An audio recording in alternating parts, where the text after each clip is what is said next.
Harriet Lowe wanted to ask, how can we help people with autistic spectrum conditions such as Gary McKinnon and other conditions that make them vulnerable who are caught up in terrorist investigations? Well, Gary McKinnon is not caught up in a terrorist investigation, that has to be said. That's a misleading description of the case. I've been involved to some extent in the Gary McKinnon issue, and indeed I've spoken to his QC, his solicitor, and various other people who are involved in the case. I think Gary McKinnon is a very one-off case actually, and I think it's about the way in which we in this country take one approach and the Americans take a very different approach. Gary McKinnon suffers from a very florid form of autism spectrum disorder.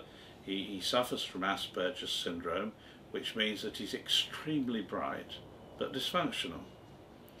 The Americans should count themselves lucky that it was Gary McKinnon and not the Chinese government who did what he did.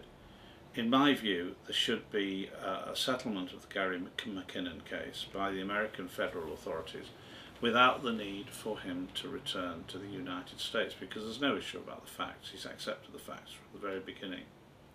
My own view is that the government was probably wrong in refusing to allow Gary McKinnon to be tried in this country.